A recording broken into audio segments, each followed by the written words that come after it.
नमस्कार दोस्तों, मैं मानवी आप सभी का स्वागत करती हूँ पैरानॉर्मल पिरामिड में। आशा करती हूँ आप सभी लोग बहुत अच्छे होंगे। लास्ट संडे मैं स्टोरी रिलीज नहीं कर पाई थी क्योंकि स्टोरी में बहुत सारा काम करना था। स्टोरी बहुत बड़ी थी, इसीलिए थोड़ा सा टाइम लग गया। तो आज मैं आपके सामने एक ऐसी स्टोरी लेकर आ रही हूँ जिसमें बहुत सारे शेड्स हैं। ये स्टोरी मेरी एक फ्रेंड की है जिसने लास्ट वीक ही मेरे साथ अपनी लाइफ के बारे में बहुत कुछ शेयर किया और उसी की परमिशन से मैं आप लोगों के सामने ये सब कुछ प्रस्तुत करने जा रही हूँ। मैं अपनी फ्रेंड का नाम तो नहीं रिवील करूंगी, तो उसका नाम हम यहाँ इस स्टोरी में रखते हैं रिद्धिमा, लेकिन place, incidents, everything is original in this story. सब कुछ जो मैं आपको बताने जा रही हूँ वो एक एक बात सच है और वो एक एक बात उसके साथ घटित हुई है। ये सब कुछ स्टार्ट तो ब्लैक मैजिक से हुआ था, लेकिन आज तक कुछ एंटिटीज ऐसी हैं जो रिद्धिमा की लाइफ में अटक गई हैं और वो समय समय पे उसे परेशान करने से बाज नहीं आती। इस स्टोरी में क्राइम, हॉरर, योग, साधना, सॉरो, ग्रीफ जैसे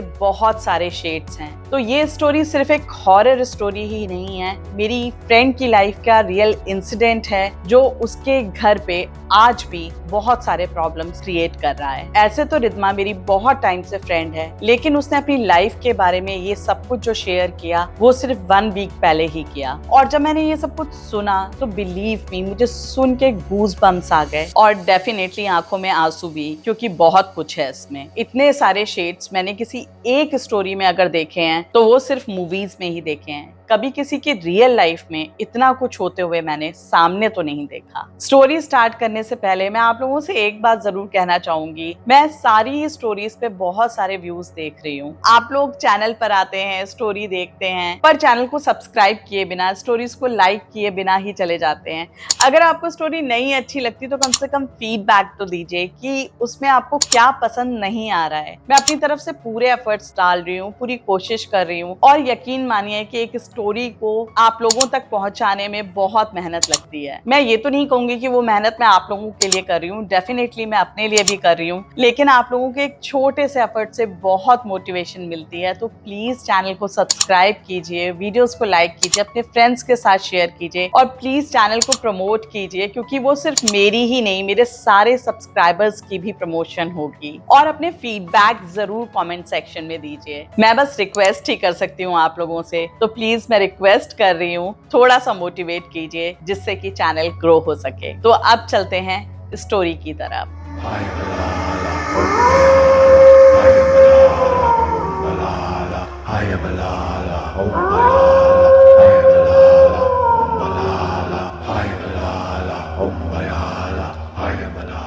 ये स्टार्ट तब हुआ था जब रिद्धिमा के फादर की शादी भी नहीं हुई थी। रिद्धिमा का कोई अस्तित्व ही नहीं था इस दुनिया में। रिद्धिमा के फादर संजीव को अपनी टीन एज में ही योग से इतना लगाव हो गया था कि वो योग की कड़ी तपस्या किया करते थे। उन्होंने किताबें पढ़ पढ़ के ही योग सीखा था। कुछ सालों बाद एक ऐसा वक्त आ गया था जब उन्होंने अपनी कुंडलिनी तक जागृत कर ली थी। एक समय वो था जब रिद्धिमा के फादर ने सिर्फ लाल लंगोट बांधकर कड़ी तपस्या की 12 दिन तक अपने आप को एक कमरे में बंद किया और सिर्फ वो तप करते रहे। जो एक कमी रह गई थी वो कमी थी एक गुरु की। उनके पास कोई गुरु नहीं था और ये सारी साधना उन्होंने खुद से की थी। जब योग में उन्हें महारत हासिल हो गई तो उन्होंने कठोर साधना करनी शुरू कर दी। वो घंटों घंटों तक मेडिटेशन किया करते थे। एक वक्त ऐसा आ गया था जब वो सांसारिक भोगों को त्याग कर आध्यात्म के मार्ग पर चलने के लिए बिल्कुल तैयार हो चुके थे और इस बात का अंदाजा उनके घर वालों को हो गया था कि वो किसी भी दिन घर छोड़कर जा सकते हैं। संजीव के घर वालों का अंधा मोह उनके मार्ग का रुकावट बना। माता पिता ने उनपे बहुत इमोशनल प्रेशर बनाया, लेकिन जब उससे भी बात नहीं बनी तो फाइनली उन्होंने संजीव को इमोशनल ब्लैकमेल करना शुरू कर दिया। और एक वक्त ऐसा आया कि संजीव अपने मार्ग से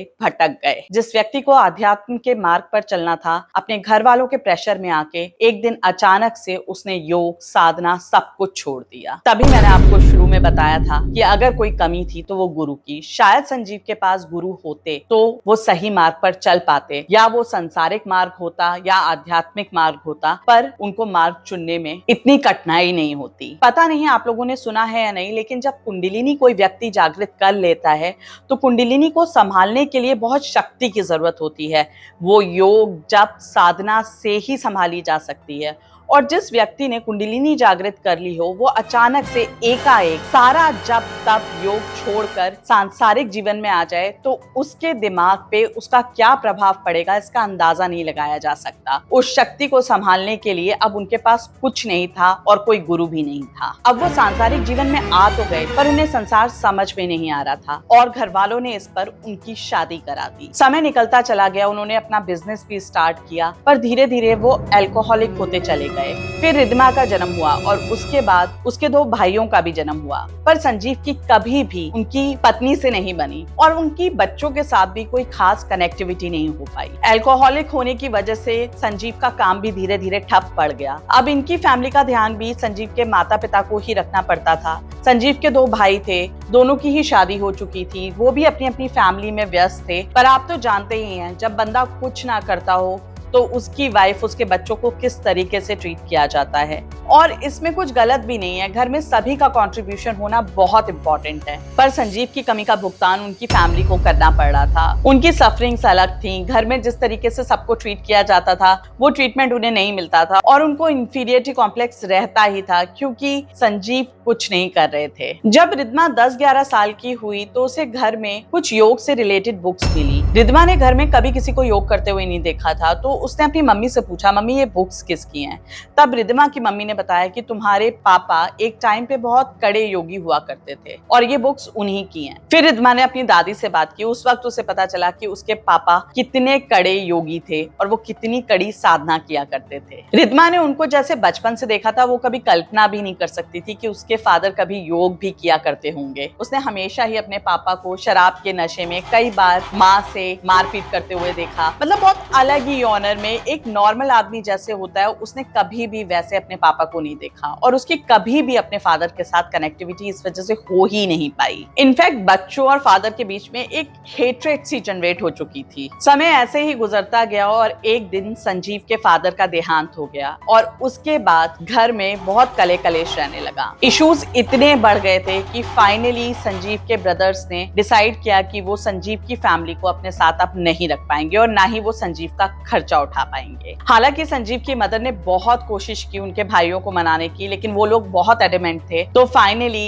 इन लोगों को घर में एक हिस्सा मिला रहने के लिए, लेकिन अब उनका खर्चा पानी उन्होंने ही उठाना था। फाइनेंशियली ये लोग ठीक ठाक बैकग्राउंड से थे, मतलब बहुत रिच भी नहीं थे पर ऐसा भी नहीं था कि खर्चा पानी नहीं निकलता हो। तो चल रहा था, लेकिन चीजें अब और खराब हो गई थी क्योंकि वाकई में अब इनकी बेसिक नीड्स पूरी करने के लिए संजीव को काम करने की बहुत जरूरत थी। 3 बच्चों की जिम्मेदारी अब सीधे सीधे रिद्धिमा की मदर के कंधों पर आ गई थी और ये देखकर संजीव को भी लगा कि अब बहुत हो चुका, उनको अपनी जिम्मेदारी उठानी ही चाहिए और उठानी ही पड़ेगी। रिद्धिमा की मदर संजीव को समझाती और अब कुछ ऐसा हो गया था कि संजीव भी बातों को समझने लगे थे। प्रॉपर्टी में भी उनके भाइयों ने काफी सारा हिस्सा उनका मार लिया था, तो उनको भी लगा कि नहीं अब मुझे कुछ करना चाहिए। एक बहुत ही खराब से मोड से संजीव शायद अब लाइफ में एक सही पाथ पे आने की कोशिश करने लगे। संजीव ने एक नया बिजनेस स्टार्ट किया। फॉर्चुनेटली बिजनेस चलने भी लगा। अल्कोहल भी उन्होंने कम कर दिया था, ऐसा नहीं था कि बिल्कुल छोड़ दिया था, पर बहुत कम कर दिया था और वो अपने बिजनेस पे पूरा ध्यान दे रहे थे। बिजनेस ठीक ठाक ग्रो भी करने लगा था। इस वक्त रिद्धिमा की उम्र करीब 14 साल की रही होगी। फैमिली ने पहली बार एक फैमिली टाइम देखना शुरू किया था जिसमें फादर मदर भाई बहन सब साथ में एक अच्छा टाइम बिता रहे थे और बिजनेस ठीक ठाक चल रहा था, तो फाइनेंशियली भी इनको कोई प्रॉब्लम नहीं आ रही थी। एक रात की बात है कि संजीव अपने एक फ्रेंड के साथ बैठे थे और ये लोग ड्रिंक्स ले रहे थे। तभी अचानक 4 बंदे उस रूम में आते हैं और संजीव के सामने उनके फ्रेंड और उन 4 बंदों में बहुत बहसाबाजी होती है और उसके बाद एक बंदा फायर करता है और संजीव के फ्रेंड को उन्हीं के सामने 3 गोलियां मार देता है और उनके फ्रेंड की वहीं डेथ हो जाती है और ये चारों फायर करते ही वहां से भाग जाते हैं। संजीव के जो फ्रेंड थे उन्होंने 2 साल पहले एक हॉस्पिटल ओपन किया था। वो एक हॉस्पिटल के ओनर थे, डॉक्टर नहीं थे और उस हॉस्पिटल में कुछ इलीगल एक्टिविटीज चल रही थी। उनके कॉन्टैक्ट्स बहुत अच्छे थे, तो उनको पता चला कि वहां का जो कंपाउंडर है वो इलीगल तरीके से कुछ मेडिसिन इधर उधर करता है। ये बात उनको पता चल चुकी थी। उन्होंने कंपाउंडर को एक बार वार्न भी किया, लेकिन उसने इस चीज को एडमिट नहीं किया। और फिर उनको पता चला कि अभी ये चीज वहां पर हो रही है। जिस टाइम वो हॉस्पिटल में पहुंचे तो देखा कंपाउंडर इलीगल तरीके से मेडिसिन में हेराफेरी कर रहा है, और उन्होंने उसे रेड हैंडेड पकड़ा तो उन्होंने उसे बहुत सुना सुनू के उसी वक्त नौकरी से निकाल दिया। लेकिन जिस वक्त ये सब कुछ हो रहा था तो उनके और कंपाउंडर के बीच में बहुत कहासुनी हो गई थी। इस चीज पर उन्होंने लीगल एक्शन भी किया था, पुलिस में कंप्लेंट भी की थी, और इसकी वजह से कंपाउंडर को अरेस्ट भी किया गया था। ये सारी चीजें करीब 2-3 हफ्ते पहले ही हुई थी उनकी डेथ के। जो वो कंपाउंडर था वो थोड़ा गुंडा टाइप का था, तो उनपे प्रेशर बनाया जा रहा था कि वो FIR वापस ले लें। हालांकि उसको बेल मिल गई थी और उसकी हियरिंग अभी होनी बाकी थी, लेकिन उनपे बहुत बुरी तरह प्रेशर बनाया जा रहा था कि वो कुछ भी करके अपनी कंप्लेंट वापस ले लें, जो उन्होंने नहीं ली, क्योंकि वो खुद एक बहुत सॉलिड पार्टी थे। तो उन्हें लगा कि ऐसा कुछ खतरा होगा नहीं, और शायद यही वजह रही कि वो लोग वहां पर आए, और उनमें से वो एक कंपाउंडर भी था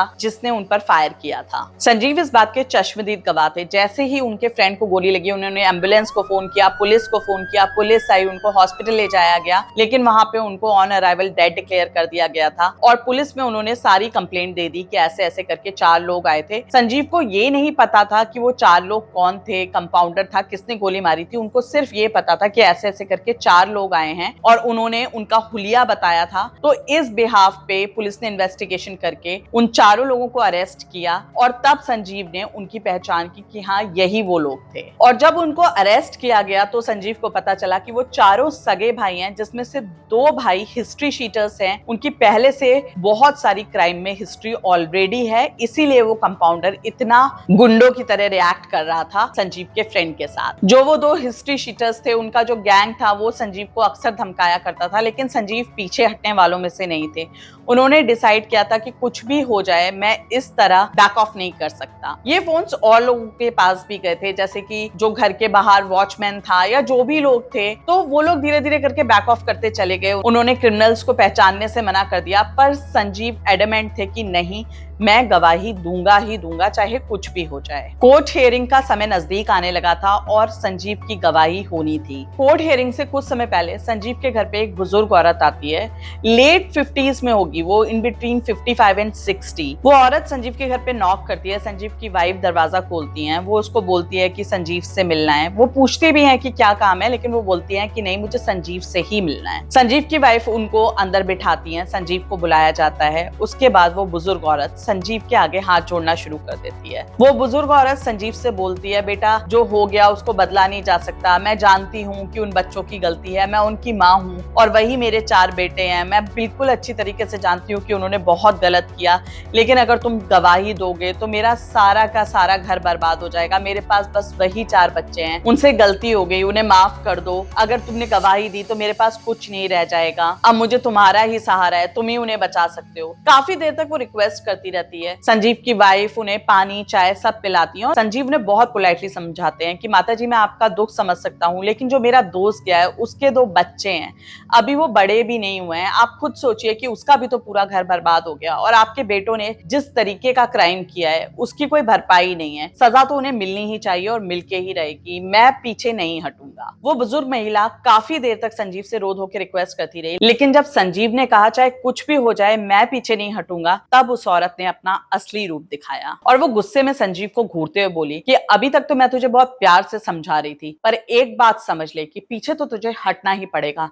चाहे कुछ हो जाए, पीछे तो तू हटेगा ही, और अब मैं देखती हूँ कि तू पीछे कैसे नहीं हटेगा। बुढ़िया की ये बातें सुन के संजीव को बहुत गुस्सा आया। संजीव तिलमिला गए और उसके बाद संजीव ने उनको बोला कि आप अभी इसी वक्त यहाँ से चली जाइए। जिन लोगों की माएं ऐसी हों उनके बच्चे अपराधी ही पैदा होंगे। अगर आज आपके बच्चे अपराधी हैं तो उसकी वजह आप हैं। आप मेरे घर से अभी और इसी वक्त निकल जाइए। उस बुढ़िया और संजीव के बीच में बहुत तू तू मैं मैं हुई, बात गाली गलौज तक आ गई और संजीव ने उसको लिटरली हाथ पकड़ के घर से बाहर निकाला। दरवाजे पे खड़े होकर वो औरत बोली कि तूने जो किया वो ठीक नहीं है, अब तू देख कि मैं कैसे तुझे और तेरे परिवार को खत्म करती हूँ। और एक हंसी का ठाका लगा के वो वहां से चली गई। समय निकलता चला गया और अब कोर्ट हियरिंग में सिर्फ 1 हफ्ता बचा था। अचानक संजीव की तबीयत खराब होती है, उनको खून की उल्टी होती है। उसी वक्त उनको हॉस्पिटल ले जाया जाता है। हॉस्पिटल में थोड़ी देर उनको ऑब्जर्वेशन पे रखा जाता है, उनके सारे टेस्ट होते हैं, उसके बाद रिपोर्ट्स आती हैं, सब कुछ नॉर्मल होता है। डॉक्टर को लगता है कि चलो कोई फूड पॉइजनिंग वगैरह कुछ ऐसा हो गया होगा। हालांकि फूड पॉइजनिंग में खून की उल्टी नहीं होती, पर कोई रीजन समझ में नहीं आया था, तो संजीव को डिस्चार्ज कर दिया जाता है। उसके 2-3 दिन बाद फिर से यही होता है, उनको सेम ब्लड की वॉमिटिंग होती है। उसके बाद फिर उनको हॉस्पिटलाइज कराया जाता है, 2 दिन तक अंडर ऑब्जर्वेशन रखा जाता है। हॉस्पिटल में सब नॉर्मल रहता है और उसके बाद फिर से उनको डिस्चार्ज कर दिया जाता है। और जिस दिन कोर्ट की हियरिंग थी उससे ठीक 1 रात पहले संजीव के सीने में बहुत तेज दर्द होना शुरू हो जाता है। वो अपनी वाइफ को बोलते हैं कि अभी एम्बुलेंस बुलाओ, मुझे हॉस्पिटल लेके चलो, मुझे कुछ हो रहा है, मुझे कुछ हो रहा है। संजीव की जो वाइफ होती हैं वो एम्बुलेंस बुलाती हैं, उनको हॉस्पिटल लेकर जाया जा रहा होता है। और जिस वक्त संजीव घर से बाहर निकल रहे होते हैं तो रिद्धिमा दरवाजे पे खड़ी होती है और वो शायद उन फादर और बेटी का लास्ट आई कांटेक्ट था। रिद्धिमा जब मुझे ये बता रही थी तो उसकी आंखों में आंसू थे। एम्बुलेंस में वो बार बार रिद्धिमा की मदर को भी यही बोले जा रहे थे कि मेरे बाद मेरी बेटी का ध्यान रखना, रिद्धिमा का ध्यान रखना बहुत जरूरी है, तुम बस रिद्धिमा पर ध्यान देना। तो उनको हॉस्पिटल ले जाया जाता है। उस वक्त उनके ब्रदर्स भी आ जाते हैं। चाहे फैमिली में कितने ही डिस्प्यूट्स क्यों ना हो, लेकिन जब बात इस तरीके की होती है तो सारे डिस्प्यूट्स साइड में होते हैं और फैमिली इकट्ठी होती है। जब हॉस्पिटल ले जाया जाता है तो पता चलता है उनको मेजर हार्ट अटैक है। हालांकि रिवाइव कर रहे होते हैं, वो नॉर्मल भी हो रहे होते हैं। डॉक्टर्स यही कहते हैं कि इनको अभी अंडर ऑब्जर्वेशन रखना पड़ेगा। सब कुछ नॉर्मल था। रात को 1-1:30 बजे के करीब फिर से उन्हें एक अटैक आता है और उस वक्त उनकी मृत्यु हो जाती है। नेक्स्ट मॉर्निंग कोर्ट की हियरिंग थी। पता चलता है कि जिनकी गवाही होनी थी वो रहे ही नहीं। धीरे धीरे करके डेट्स पड़ती हैं और उसके बाद उन चारों अपराधियों को बेल मिल जाती है, क्योंकि उनके खिलाफ कोई एविडेंस नहीं होता और पुलिस सबूत भी नहीं जुटा पाती। रिद्धिमा के घर का बहुत बुरा हाल होता है। माँ और छोटे छोटे 3 बच्चे। रिद्धिमा 14 साल की थी और उसके 2 छोटे भाई थे। हालांकि बहुत एज डिफरेंस नहीं था, बट आप खुद अंदाजा लगाइए कि 14 साल का बच्चा जो सबसे बड़ा बच्चा है, तो माँ के कंधों पर कितनी बड़ी जिम्मेदारी आ गई होगी। परिवार अभी संजीव की मृत्यु के गम से उभर भी नहीं पाया था कि रिद्धिमा की माँ को घर चलाने की जिम्मेदारी उठानी पड़ी। उन्होंने बिजनेस का सारा भार अपने कंधे पर उठा लिया और 14 साल की बच्ची अपनी उम्र से पहले मैच्योर हो गई। वो अपने भाइयों का भी ध्यान रखने लगी थी। इस बात को 6-7 महीने ही गुजरे होंगे कि अब उनके घर पे एक नई कहानी शुरू हुई। उनके घर पे एक तनाव सा रहने लगा था। मदर थी, वो जाती थी, काम करती थी। कई बार उनको फोन पे भी काम हो जाते थे, रोज जाना भी नहीं पड़ता था। फिर भी बच्चों के बीच में, माँ के बीच में एक तनाव सा हो गया था। वो लोग आपस में बहुत ज्यादा बात नहीं करते थे, लिमिटेड बात करते थे। शुरुआत में तो यही लग रहा था कि संजीव की जो डेथ हुई है उसकी वजह से घर काफी तनाव में है, लेकिन उनके घर पे स्टोरी कुछ और ही चल रही थी। 6-7 महीने बीते होंगे कि एक नई चीज शुरू हो गई थी। वो समय ऐसा था कि उस वक्त पे मेरठ में पावर कट बहुत होता था। आज भी बहुत सारे शहरों में पावर कट होता है, लेकिन कई कई घंटों तक इलेक्ट्रिसिटी नहीं आती थी, तो लोग छतों पर सोया करते थे। और कई बार सारे लोग सोते थे, कई बार कुछ लोग सोते थे, और कई बार इलेक्ट्रिसिटी आ भी रही होती थी, फिर भी कई लोगों को अच्छा लगता था तो वो अपने टेरेस पे सोया करते थे। रिद्धिमा की फैमिली भी उनमें से एक थी। वो लोग अक्सर टेरेस पे सोया करते थे और कई बार रिद्धिमा रात को अकेले भी टेरेस पे चली जाया करती थी। जैसा कि मैंने आपको बताया कि संजीव के डेथ के 6-7 महीने की बात है। रिद्धिमा की एक हैबिट बन गई थी। जैसे ही रात को 9 बजते थे, रिद्धिमा अपना दूध का ग्लास लेती थी और टेरेस पे चली जाती थी। चाहे उसके भाई उसके साथ जाएं, चाहे मदर जाएं, चाहे ना जाएं, पर वो उसको टेरेस पे जाना ही होता था और वो वहां जाके सिप सिप करके अपना दूध खत्म करती और कई बार वो वहां सो भी जाया करती। और ये चीज एक एडिक्शन में बदल गई थी। 9 बजते ही रिद्धिमा को ऐसे क्रेव होनी शुरू हो जाती थी कि नहीं, मुझे बस कुछ भी हो, इस वक्त छत पे जाना है। चाहे उसको कोई भी काम हो, मदर कुछ भी कह रही हो घर पे काम, चाहे लड़ाई हो जाए, झगड़ा हो जाए, पर वो रुकती नहीं थी। 9 बजे और उसने ऊपर जाना है। और रिद्धिमा बताती है कि ऐसा नहीं है कि वो डेलिबरेटली ये सब कुछ कर रही थी। उसको ऐसा लगता था जैसे छत उसे बुला रही है, बस उसे वहां जाना ही है। एट एनी कॉस्ट उसको वहां पहुंचना है। पहले तो वो कभी कभी दूध पी के नीचे भी आ जाया करती थी। अब उसने डेली रात वहां जाके दूध पीना और उसके बाद छत पे ही सोना शुरू कर दिया था। फिर कुछ दिनों बाद एक अजीब सी चीज उसके साथ होनी शुरू हुई। वो ये थी कि रिद्धिमा अपनी बाहें फैला के छत पे खड़ी हो जाती थी और जोर जोर से पुकारती थी कि अगर कोई यहाँ पर है तो मेरे पास आओ, अगर कोई यहाँ पर है तो मुझे देखो, मेरे सामने आओ। और ये उसने रोज करना शुरू कर दिया था। वो छत पे जाती, दूध पीती और उसके बाद वो रोज ये एक्टिविटी करती। अपने बाल खोलती, बाहें फैलाती और उसके बाद बार बार ये बोलती कि अगर कोई यहाँ पर है तो मेरे सामने आओ, अगर कोई यहाँ पर है मेरे पास आओ। बहुत अजीब सा लग रहा होगा आपको सुन के। जब मैंने सुना था तो मेरे भी पांव तले जमीन खिसक गई थी कि एक 14 साल की कैसे ऐसा कर सकती है, और उसको पता भी है कि ऐसी एंटिटीज होती हैं। और रिद्मा खुद बता रही थी कि एक उसका दिमाग ये कह रहा है कि ये गलत है, लेकिन उसके दिमाग पे कोई काबू ही नहीं है, और वो ये करने पे मजबूर हो रही है, जैसे उससे कोई ये सब कुछ करवा रहा है। और जब वो नेक्स्ट मॉर्निंग नीचे उतर के आती थी, उसे बहुत डर भी लगता था। उसको ये भी लगता था कि ये सब कुछ सही नहीं है।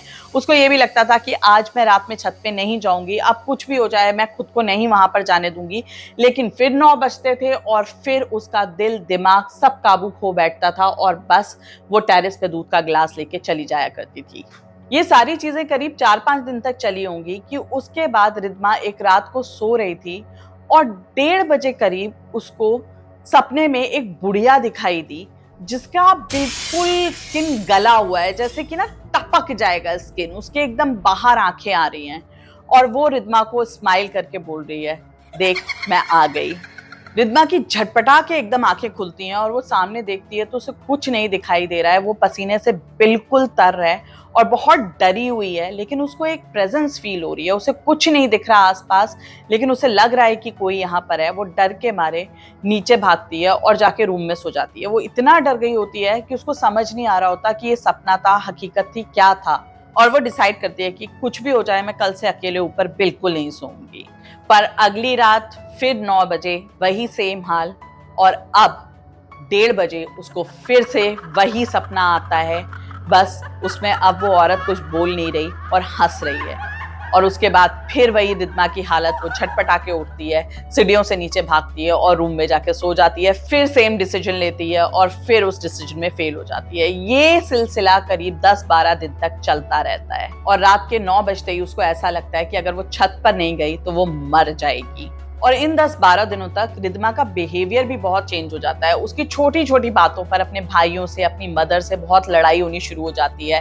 वो घर में किसी से बात नहीं करती थी, घर वाले भी उससे बात नहीं करते थे। मतलब उसका बहुत ही एक एरोगेंट सा बिहेवियर हो गया था, जिसमें वो किसी को भी देखना पसंद नहीं करती थी।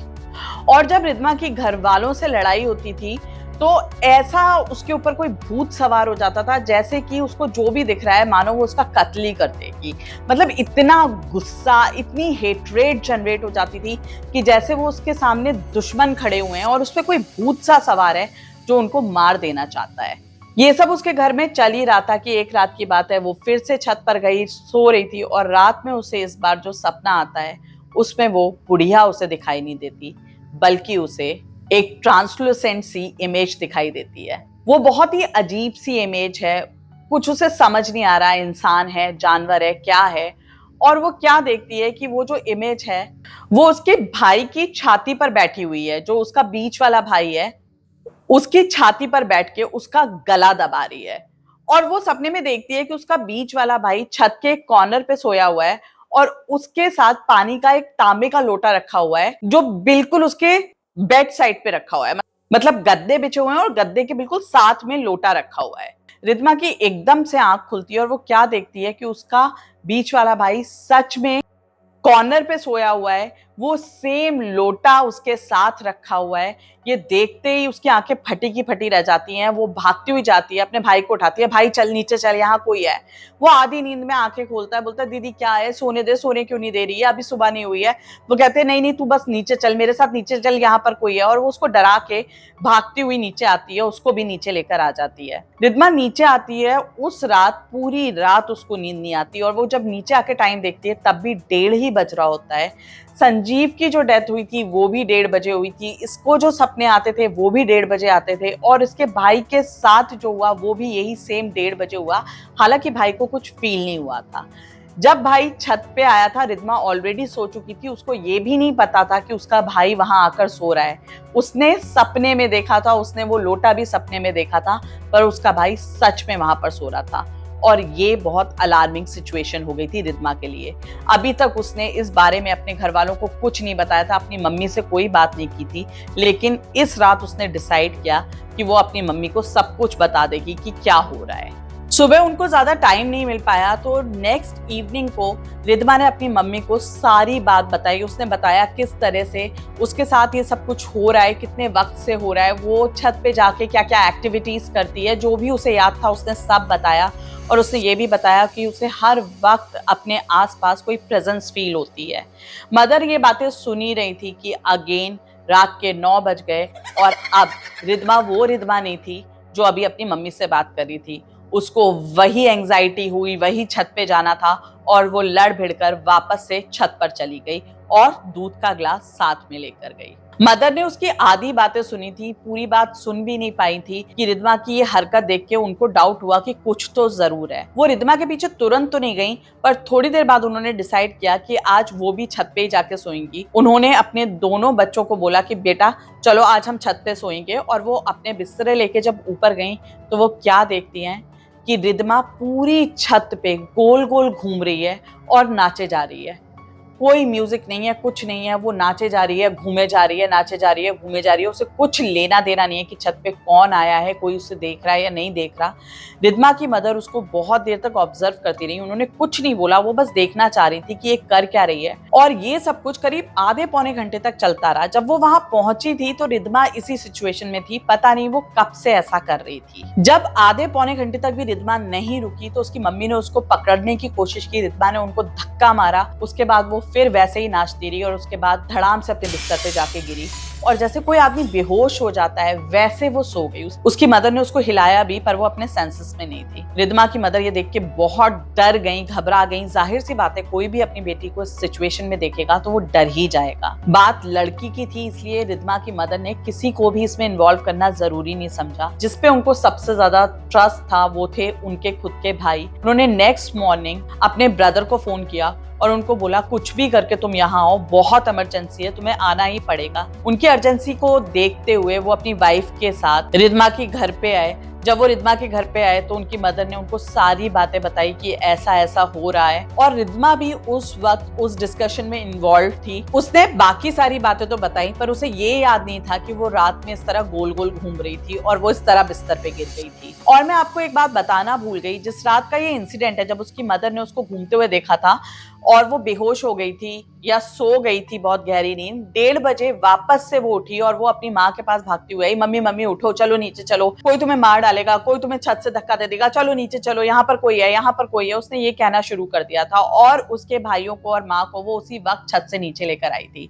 उसकी मदर उस वक्त वहीं पर थी, छत पे थी। भाइयों को उन्होंने सुला दिया था और खुद वो बहुत टेंशन में थी तो वो बैठी हुई थी। बाद में रिद्मा ने बताया कि उसने सपने में देखा था कि वही बुढ़िया उसकी मदर के पास आई है और उसकी मदर बैठी हुई है और वो उनके बाल पकड़ के घसीटती हुई ले गई है और उसने उन्हें तीसरी मंजिल से धक्का दे दिया और वो नीचे गिर गई हैं। खैर, इस दिन रिद्मा के मामा मामी भी यहाँ थे और वो देखना चाहते थे कि एग्जैक्टली हो क्या रहा है। अगेन रात के 9 बजते हैं और वही सेम सिचुएशन होती है। रिद्मा वैसे ही जाती है दूध का ग्लास लेके। थोड़ी देर बाद ये लोग ऊपर जाते हैं, छत पर देखते हैं तो रिद्मा वैसे ही गोल गोल घूम के नाच रही होती है और आधे पौने घंटे तक वो नाचती रहती है और वैसे ही गिर जाती है अपने बिस्तर पर। 1:30 बजे करीब फिर वो घबरा के उठती है, फिर वैसे ही चिल्लाती है नीचे चलो नीचे चलो। और इस बार ये सारे लोग जाग रहे होते हैं तो रिद्मा को नीचे लेकर जाते हैं। इनको समझ में आ गया होता है कि ये कोई ऊपरी चक्कर है, ये सब कुछ नॉर्मल नहीं है। बिना देर के रिद्मा के मामा मामी डिसाइड करते हैं कि रिद्मा को मेहंदीपुर बालाजी लेकर जाना पड़ेगा। उसको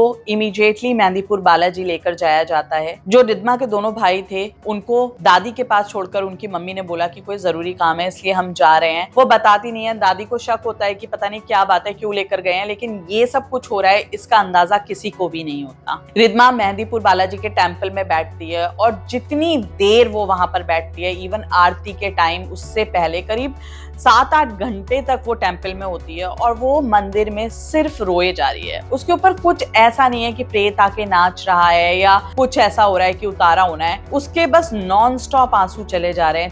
इवन आरती के दौरान, उससे पहले कॉन्टिन्यूसली वो सिर्फ रो रही है। और हिचकियों से नहीं, मतलब एक होता है ना कि आप बस बैठे हुए और आपके आंसू चल रहे हैं, आप वो रुक ही नहीं रहे, वैसा हो रहा है। रिद्मा के मामा मामी मदर किसी ने भी उसको नहीं छेड़ा, जो हो रहा था वो होने दिया। जब आरती खत्म हो जाती है तो रिद्मा की मदर पंडित जी से बात करती है, मामा मामी सब कुछ बताते हैं कि जो जो उसके घर पे चल रहा था, जैसे रिद्मा एक्टिविटीज कर रही थी। तो पंडित जी बोलते हैं कि यहाँ पर तो ऐसा कुछ नहीं नजर आ रहा, लेकिन ऐसा लगता है कि तुम्हारे घर पे किसी ने कुछ किया है, और जो भी साया इसके ऊपर है वो मंदिर परिसर के अंदर नहीं आया है। अगर वो मंदिर परिसर के अंदर आ जाता तो हम इसका उतारा कर देते। जो भी है वो बाहर ही है और वो तुमको नुकसान दे सकता है। तो तुम लोग एक काम करो, बिटिया को 7 मंगलवार तक यहाँ लेकर आओ, जो भी हमसे होगा हम करेंगे। हमारे लिए बहुत जरूरी है कि वो साया मंदिर परिसर के अंदर आए, जिससे हम उतारा कर पाए। और पंडित जी ने उन्हें कुछ रेमेडीज भी बताई थी, जैसे कि रिद्मा को बिल्कुल मीठा खाने के लिए नहीं देना, दूध नहीं देना, कोई भी ऐसी चीज नहीं होनी चाहिए जो उसको नुकसान पहुंचाए, बाल खुले नहीं रखने हैं। और उन्होंने ये बताया था कि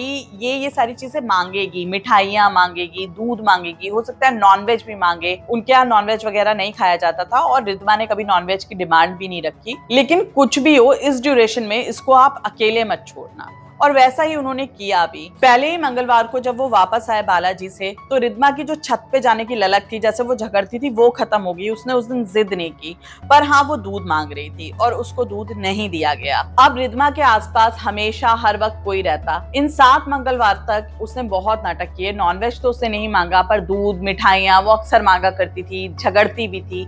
7 मंगलवार तक उसको लेकर भी जाया गया बालाजी के मंदिर में, और उसके बाद वो नॉर्मल होने लगी। उसे सपने भी आने बंद हो गए, उसे कुछ नहीं दिखाई देता था और उसकी लाइफ में सब ठीक ठाक चल रहा था। घर वालों को भी लगा कि जो भी प्रॉब्लम थी वो सॉल्व हो गई है, अब सब ठीक है। और रिद्मा की लाइफ भी एक ट्रैक पे आ गई थी, पढ़ाई में वो ठीक ठाक थी, सब कुछ ठीक चल रहा था और लाइफ आगे बढ़नी शुरू हुई। रिद्मा की एज अब 20 इयर्स हो गई थी और उसके जीवन में प्यार ने दस्तक दी। एक वेल क्वालिफाइड बंदा जो बहुत अच्छी पोस्ट पे लगा हुआ था, उसके साथ रिद्मा की बातचीत शुरू हुई। उसके बाद बातचीत फ्रेंडशिप में, फ्रेंडशिप लव में बदल गई और फाइनली उसने रिद्मा को शादी के लिए प्रपोज किया। उनका रिलेशनशिप 1 साल तक चला, बहुत ही अच्छा रिलेशनशिप था। कंपैटिबिलिटी दोनों की बहुत अच्छी थी, बहुत अच्छी केमिस्ट्री थी और उनकी शादी भी बहुत स्मूथली फिक्स हो गई। रिद्मा 21 इयर्स की थी इस वक्त और शादी की रस्में शुरू हो गई। जिस दिन मेहंदी की रात थी, उस दिन सारे घर वालों ने बहुत अच्छे से मेहंदी का फंक्शन सेलिब्रेट किया। रात को 1-1:30 बजे तक बहुत अच्छे से फंक्शन चलता रहा। उसके बाद सब अपना सोने चले गए, रिद्मा भी सोने चली गई। और वो कहते हैं ना कि दुल्हन को अकेले नहीं छोड़ते, तो रिद्मा के पास भी कोई ना कोई था, उसकी फ्रेंड्स थी, रिलेटिव्स थे, तो वो लोग अपना सो रहे थे। 3-3:30 बजे की बात है,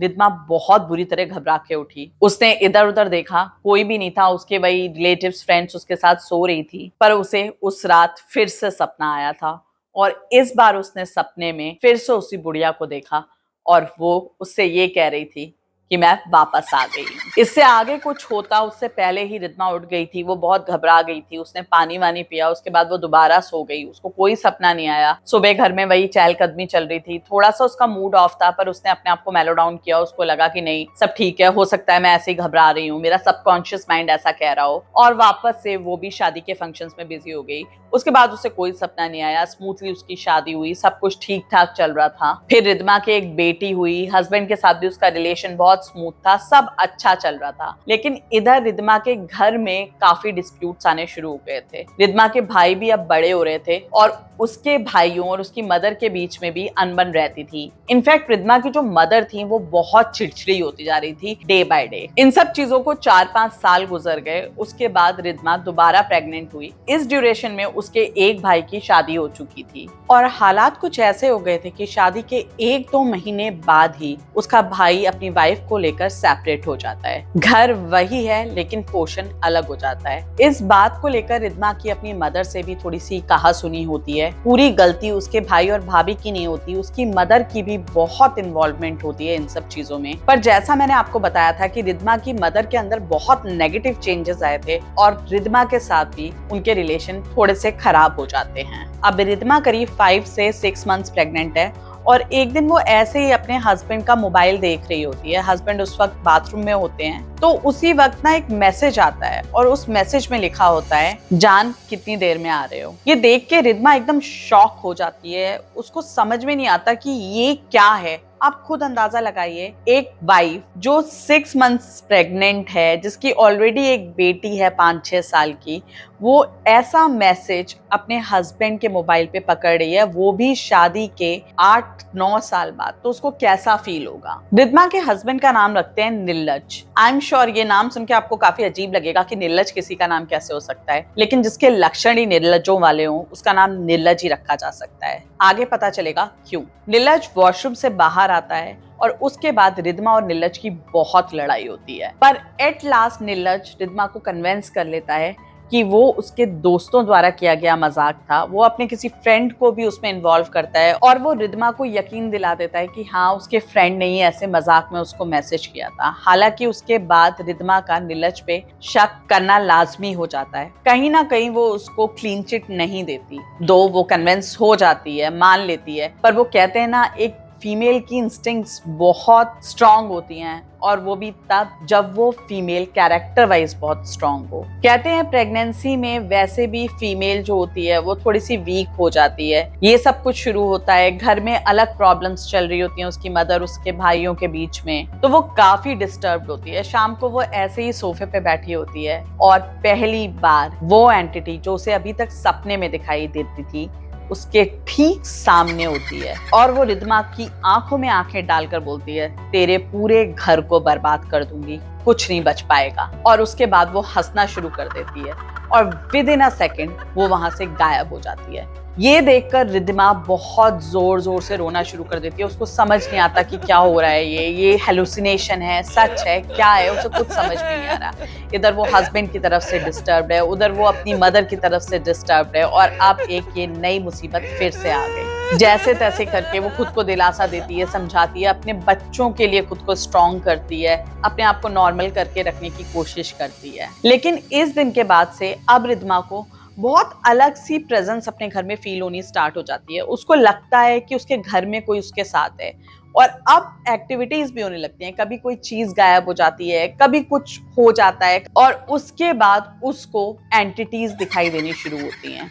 और वो सिर्फ वो बुढ़िया नहीं होती, कभी उसको कोई अघोरी दिखता है जो उसे देख के घूर रहा है, अचानक से उसके सामने आ गया और विद इन अ सेकेंड वो गायब हो गया। कभी कुछ लोग दिख रहे हैं, उसको समझ में नहीं आ रहा जैसे कि उसके साथ हो क्या रहा है। और यहाँ पर उसका शक अपने हस्बैंड के लिए भी बढ़ता चला जा रहा है। वो अपने हस्बैंड पे प्रॉपर वॉच रखने लगी थी। ये सब कुछ हो रहा था, पर उसने कभी भी अपने हस्बैंड के साथ ये सब कुछ शेयर नहीं किया। पहले की बात पास्ट में चली गई थी तो उसने जरूरी नहीं समझा, और अभी हालात ऐसे नहीं थे कि वो इस बारे में अपने हस्बैंड के साथ कोई बात कर सके। उसके हस्बैंड का जो बिहेवियर था वो भी बहुत सस्पिशियस हो गया था, और वो कहते हैं ना, कभी कभी इंसान कोई ना कोई गलती कर ही जाता है। और फिर से एक दिन नीलज का फोन बाहर रह गया, और रिद्मा ने इस बार उसका फोन चेक किया, और जब उसका फोन चेक किया तो उसको पता चला कि उसके हस्बैंड के मल्टीपल औरतों के साथ रिलेशंस हैं। वो बंदा बहुत सारी फीमेल्स को बेवकूफ बना रहा है, उसके कई फीमेल्स के साथ फिजिकल रिलेशंस भी हैं। और ऐसा नहीं है कि वो सिर्फ मैसेज देख के उसने चेक किया, उसने उसमें से कुछ कॉन्टेक्ट नंबर्स निकाले, उसके बाद उसने कई लड़कियों को फोन किया, और जहां से उसको कंफर्मेशन मिली कि जो उसने पढ़ा है वो सही है। उसमें से कुछ फीमेल्स को तो ये भी नहीं मालूम था कि इसके 2 बच्चे भी हैं, कुछ को ये मालूम था कि उसका डिवोर्स हो चुका है। मतलब नीलज की लाइफ की जो रियलिटी थी वो काफी सारी फीमेल्स को पता ही नहीं थी। रिद्मा ने सबको तो फोन नहीं किया, जो भी वो नंबर्स पिक कर पाई थी वो उन सारे नंबर्स पे कॉल करके जान चुकी थी कि उसका हस्बैंड कितना ही घटिया किस्म का इंसान है, और इसीलिए मैंने उस आदमी का नाम नीलज रखा। ये सब देखने के बाद, सुनने के बाद रिद्मा बिल्कुल टूट गई थी, और इस बार उसने नीलज से लड़ाई नहीं की बल्कि उससे बात करने की कोशिश की। पर वो आदमी इतना घिनौना आदमी है कि वो लगातार इन सारी बातों से मुकरे चला जा रहा था। पर उसके बाद जब उसने उसको प्रूफ दिए तो उसने एक्सेप्ट कर लिया कि हाँ, ऐसा है। और वो कहते हैं ना, जब तक आपका गंद छुपा रहे तब तक आप उसे छुपा लेते हो, लेकिन जब वो सामने आ जाए तो या तो आप शर्मिंदा हो जाते हो या फिर उस चीज को डंके की चोट पे करने लगते हो। और उस आदमी ने वही करना शुरू किया। उसे किसी चीज का डर नहीं था, और उसने रिद्मा को साफ साफ बोला कि तू अगर जाना चाहती है तो चली जा, मैं तेरे साथ नहीं रहना चाहता, अगर तुझे रहना है तो ऐसे ही रहेगी। रिद्मा बहुत अच्छी तरीके से समझ चुकी थी कि इस आदमी ने मुझे टारगेट किया है। इसको पता था कि मेरी फैमिली में मेरे पीछे खड़े होने वाला कोई नहीं है, मेरे फादर नहीं है, डिस्प्यूटेड फैमिली है, मदर हैं, पर वो उस सिचुएशन में नहीं है कि वो मेरे साथ कोई भी फाइट कर पाएंगी। और अब उसकी एक बेटी थी जो 5-6 साल की हो चुकी थी, अभी वो 7 मंथ्स प्रेग्नेंट है। इस सिचुएशन में वो क्या कर सकती है? मदर से बात करती तो वो मैक्सिमम उसको अपने पास आने के लिए कहती, पर घर के जो हालात हैं इसमें वो वहां भी नहीं जा सकती और वो फाइनेंशियली इंडिपेंडेंट भी नहीं है। उसको कुछ समझ नहीं आ रहा था वो क्या करे। सोचिए वो औरत कितना टूटी होगी उस वक्त। और इधर उसके साथ पैरानॉर्मल इंसिडेंट्स बढ़ते चले जा रहे थे। वो एंटिटीज उसके सर पे हावी हो गई थी, उसे परेशान करना शुरू कर चुकी थी। एक दिन जब हद ही हो गई तो रिद्धिमा ने रोते रोते अपनी मदर को फोन किया, सारे इंसिडेंट्स उसके साथ शेयर किए, उनको बताया कि किस तरीके से वो पैरानॉर्मल एंटिटीज उस पे अब हावी हो रही हैं और उसको ये लगने लगा है कि उसके बच्चे की जान खतरे में है। पर इस वक्त उसने निर्लज की कोई भी बात अपनी मदर के साथ शेयर नहीं की। इस पर रिद्धिमा की मदर ने थोड़ा सा सेल्फिश रिएक्शन दिया। उन्होंने उसको बोला कि देख, तेरी डिलीवरी में ज्यादा टाइम नहीं रह गया है, तू घर के हालात जानती है, तू यहाँ आएगी तो तेरी उतनी केयर नहीं हो पाएगी, तू कुछ भी करके बच्चे को डिलीवर कर, तब तक तू हनुमान चालीसा का पाठ कर, जब बच्चे की डिलीवरी हो जाएगी तो तू उसको लेकर मेरे पास आना, मैं तब तक यहाँ पे पता करती हूँ कि कोई पंडित जी हो या कुछ भी हो जिससे हमें कोई हेल्प मिल सके, मैं उसके बारे में पता करती हूँ, लेकिन तू बच्चे की डिलीवरी तक वही रहे। और रिद्धिमा के हालात ऐसे थे कि वो इस वक्त निर्लज की भी कोई बात अपनी मदर के साथ शेयर नहीं कर सकती थी। जैसे तैसे करके रिद्धिमा ने वो टाइम निकाला, रिद्धिमा के इन-लॉज वहां पर आए, रिद्धिमा की डिलीवरी हुई। इस ड्यूरेशन में भी कई बार रिद्धिमा ने उन एंटिटीज को फील किया। उसके घर में जो भी लड़ाई झगड़े हो रहे थे वो उस चीज को फील कर पा रही थी कि वो एंटिटीज आके उस पर हंसती थी, उसका मजाक उड़ाती थी। पर वो इतना टूट चुकी थी कि अब टूटने के लिए कुछ रह नहीं गया था और उसके दिमाग में सिर्फ एक ही चीज थी कि कुछ भी करके उसे अपने बच्चों को प्रोटेक्ट करना है। डिलीवरी हुई, डिलीवरी के 1 महीने बाद रिद्धिमा अपनी मदर के घर गई मेरठ, और वहां पर जाके वो अपनी मदर से लिपट के बहुत रोई। तो रिद्धिमा की मदर को यही लग रहा था कि इसके साथ ये सब कुछ हो रहा है, शायद इस वजह से परेशान है, पर उस वक्त उन्हें निर्लज की हरकतों के बारे में कोई आइडिया नहीं था। इस ड्यूरेशन में रिद्धिमा की मदर को एक पंडित जी के बारे में पता चला जिनको काली माँ की सिद्धि प्राप्त थी। तो उन्होंने डिसाइड कर लिया था कि रिद्धिमा जब आएगी तो उसको वहां लेकर जाएंगे। और रिद्धिमा के रिलेशन अपनी भाभी के साथ ठीक ठाक थे, जो रिलेशन खराब थे वो मदर के थे। तो वो अपनी बेटी को और छोटे बेटे को अपनी भाभी के पास छोड़कर पंडित जी के पास गई। ये दोपहर का टाइम था। पंडित जी ने उनसे बात की और उनको बोला कि तुम शाम को 7 बजे के बाद आना। रिद्धिमा की मदर और रिद्धिमा शाम को 7 बजे के बाद पंडित जी के पास गए। उस वक्त पंडित जी का ऑरा बिल्कुल डिफरेंट था। ऐसा लग रहा था जैसे कि उनके ऊपर कुछ सवार हो। 2 पंडित जी ही थे, बट उनका ऑरा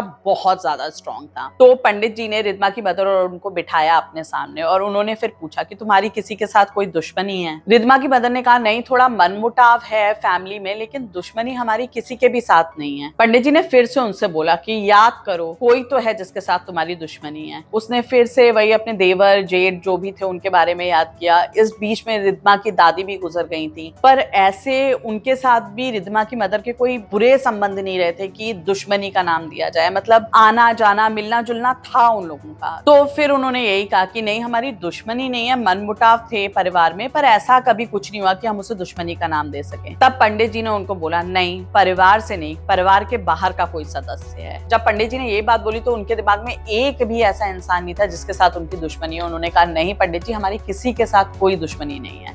तब पंडित जी ने उनसे पूछा, तुम्हारे घर में 16-17 साल पहले किसी की अकस्मात मृत्यु हुई थी? तब रिद्धिमा की मदर ने बोला, हाँ, मेरे पति की मृत्यु हुई थी, पर उनकी मृत्यु तो हार्ट अटैक की वजह से हुई थी। तब पंडित जी ने उन्हें बताया, नहीं, उनकी मृत्यु हार्ट अटैक की वजह से नहीं हुई थी, उन पर बहुत जोरदार मारण क्रिया की गई थी। तुम्हारे पति की मृत्यु से पहले कभी उनके मुंह से खून आया था? रिद्धिमा की मदर को सब कुछ याद आया कि हाँ, उनको 2 बार खून की उल्टियां हुई थी और वही उन्होंने पंडित जी को बताया। तब पंडित जी ने बोला कि हार्ट अटैक में तुमने सुना है कभी किसी को खून की उल्टियां पहले से हो रही हो? ये सुन के रिद्धिमा और उसकी मदर एकदम शॉक थे। कौन ऐसा हो सकता है जिसने ऐसा किया हो? उसके बाद पंडित जी ने उनसे बोला, तुम्हारे पूरे घर को बंधवा दिया गया है। ये जो तुम्हारे साथ हो रहा है, तुम्हारी बिटिया के साथ हो रहा है, ये सब कुछ उसी वजह से हो रहा है। तुम्हारे घर में कलह कलेश रहते हैं, किसी की एक दूसरे के साथ नहीं बनती। उन्होंने एक्सेप्ट किया, हाँ ऐसा ही है, जबकि उन्होंने पंडित जी के साथ जो डिस्कस किया था वो सिर्फ एंटिटीज वाला किस्सा था। उसके अलावा उन्होंने घर के बारे में कोई डिस्कशन नहीं की थी, क्योंकि उन्हें लग रहा था ये तो नॉर्मल है, मतलब ऐसा हो रहा है। और फिर उन्होंने उन चीजों को रिलेट करना शुरू किया कि कैसे उसके फादर को ब्लड की वॉमिटिंग हुई थी, किस तरीके से उनकी डेथ हुई थी,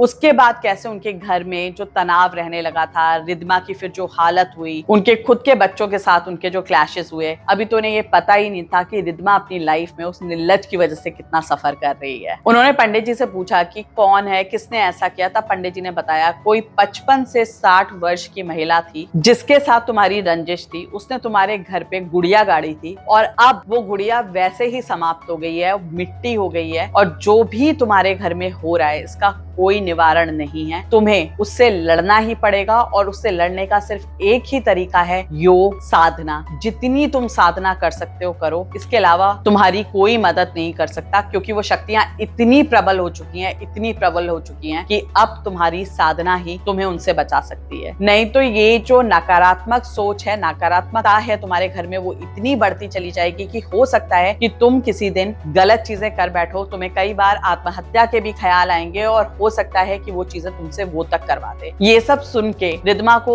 अपना पूरा का पूरा वो जो सिनेरियो नीलज के साथ चल रहा था याद आया कि कितनी बार उसने इन बिटवीन ये सोचा कि वो सुसाइड अटेम्प्ट कर ले, फिर वो अपनी बच्ची और होने वाले बच्चे को माइंड में रख के रुक जाती थी। कितनी बार ये सब कुछ हो रहा था उसके साथ, सब चल रहा था उसके साथ। फिर रिद्मा की माँ ने पंडित जी को ये भी बताया कि जब ये सब कुछ हुआ था तो वो रिद्मा को मेहंदीपुर बालाजी लेकर गए थे और वहां से आने के बाद सब ठीक हो गया। तो फिर पंडित जी ने बताया कि वो जो साया इसके ऊपर लगा हुआ है वो कभी मंदिर परिसर के अंदर गया ही नहीं, इसीलिए इसका उतारा कभी हो ही नहीं पाया और इसीलिए वो सारी चीज इस पे आज भी हावी है। ये जो इतना सारा समय तुमने ठीक तरह काटा है ये उसी का नतीजा है कि तुम बालाजी गए थे तो बाबा ने तुम पर कृपा की, लेकिन उनका उतारा सही तरह नहीं हो पाया क्योंकि वो पकड़ में ही नहीं आई और वो शक्तियां अब इतनी प्रबल हैं कि तुम्हें सिर्फ तुम्हारी साधना ही बचा सकती है। कुछ रेमेडीज पंडित जी ने रिद्मा को बताई, उसकी मदर को बताई। रिद्मा तो ऑलरेडी बहुत टूटी हुई थी और वो इस वक्त वो माँ थी जो अपने बच्चों के लिए किसी भी हद तक जा सकती थी।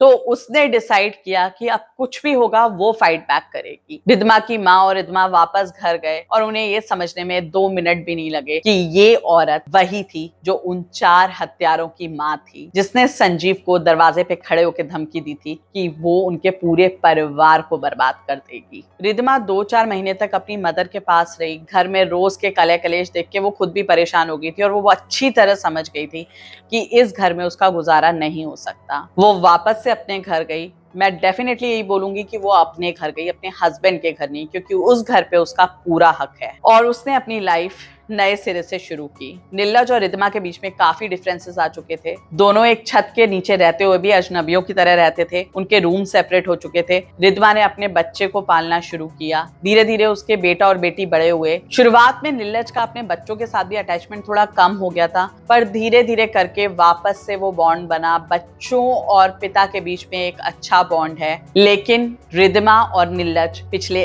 8 साल से अलग अलग कमरों में अपनी जिंदगी जी रहे हैं। वो एक दूसरे से बात नहीं करते। रिद्मा ने डिसाइड किया कि वो अपने कंफर्ट के लिए अपने बच्चों की हैप्पीनेस नहीं छीनेगी। उसे लाइफ में जीने के लिए अब किसी और आदमी की जरूरत नहीं है। उसने अपने आप पे काफी फोकस किया। उसके बाद उसने योग साधना सीखी, अपने आप को पूरी तरीके से योग और साधना में इन्वॉल्व किया। टाइम लगा, ऐसा नहीं है कि ये सब चीज 1-2 दिन में हो गई। शुरुआत में उसने काफी योग किया, योगा सीखी, प्रॉपर सर्टिफिकेट लिया। उसके बाद उसने साधना करना शुरू किया। इन बिटवीन उसे इन एंटिटीज ने काफी परेशान किया और जब वो ये सब कुछ सीख रही थी उस वक्त वाकई में उसके ऊपर ये एंटिटीज, नेगेटिव एंटिटीज जो थी वो बहुत हावी हो रही थी। उसको बहुत परेशानी दे रही थी, डरा रही थी उसको। रात में सपने आते थे। इनफैक्ट वो बैठी होती थी, कितनी बार उसके सामने ऐसे हॉरेंडस फेसेस आ जाते थे, पर एक माँ को कभी कोई नहीं हरा सकता। और उसने डिसाइड किया था कि वो अपने बच्चों को अपने दम पर पालेगी, लेकिन उनके पिता से भी उनका हक नहीं लेने देगी। पता नहीं उसका ये डिसीजन कितना सही है कितना नहीं, हम जजमेंटल नहीं हो सकते, क्योंकि जो लाइफ उसने लीड की है, जो बचपन से उसने देखा है, सबसे पहले एक फादर का जो नेग्लिजेंस था, उसके बाद फिर मदर के साथ उसकी कभी नहीं बनी। जैसे तैसे करके उसकी लाइफ में एक ऐसा बंदा आया जिसको वो 100% ट्रस्ट कर रही थी और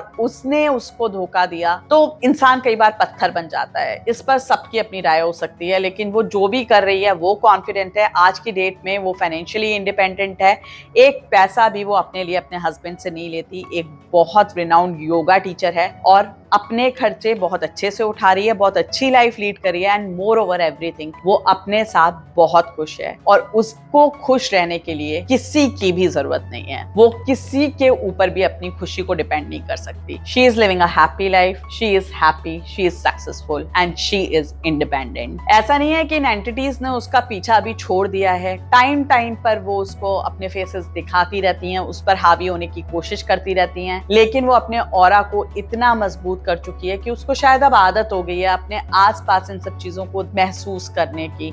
ऐसा भी नहीं है कि उसे डर नहीं लगता, लेकिन जब उसे डर लगता है तो वो अपने ऑरा को इतना स्ट्रॉन्ग करती है, इतना स्ट्रॉन्ग करती है कि उन नेगेटिव एंटिटीज का ऑरा उसके आगे फेड हो जाता है। तो ये है रिद्धिमा की स्टोरी जो आज भी वो जी रही है। जितना जो भी उसने मेरे साथ शेयर किया और जितना मैं अपने शब्दों में उसे बता पाई, मैंने आपको बताया। मैंने कुछ भी अपनी तरफ से ऐड ऑन नहीं किया है। हाँ, काफी सारी चीजें रह गई होंगी जो मैं नहीं बता पाई, स्टोरी बड़ी ना हो जाए उसके कारण। और काफी फिल्मी सी एक स्टोरी है जो मेरी खुद की फ्रेंड की लाइफ की है। मुझे बहुत मुश्किल हो रहा था इन चीजों को समझना, इन चीजों को देखना, पर I trust her completely. I know her from so long. आशा करती हूँ आप सब लोगों को ये स्टोरी अच्छी लगी होगी और रिद्धिमा की लाइफ से कुछ इंस्पिरेशन भी मिली होगी। हालांकि बहुत आइडियल सिचुएशन में नहीं रह रही है वो, हालांकि ये सब कुछ जो हुआ वो बहुत ही नेगेटिव था, फिर भी किसी की लाइफ का हिस्सा है और ये है और आज भी है। अगर ये इंसिडेंट शेयर करने में कहीं कोई कमी रह गई हो, आपको मेरे बताने में कहीं कोई कमी लगी हो, तो प्लीज अपना फीडबैक कमेंट सेक्शन में जरूर शेयर कीजिएगा। अगर स्टोरी अच्छी लगी हो तो प्लीज इसे लाइक करें। आपने अगर मेरे चैनल को अभी तक सब्सक्राइब नहीं किया तो सब्सक्राइब करें और अपने दोस्तों के साथ मेरे वीडियोस शेयर करें। बेल आइकन प्रेस करना बिल्कुल मत भूलिए। आप भी अगर अपने रियल लाइफ इंसिडेंट्स मेरे साथ शेयर करना चाहते हैं तो इस ईमेल आईडी पर शेयर कर सकते हैं। ईमेल आईडी मैंने डिस्क्रिप्शन बॉक्स में भी दे रखी है। मैं यहाँ से आप लोगों की स्टोरी भी नरेट करूंगी। फिर मिलते हैं बहुत जल्दी एक नई कहानी के साथ। तब तक के लिए नमस्कार।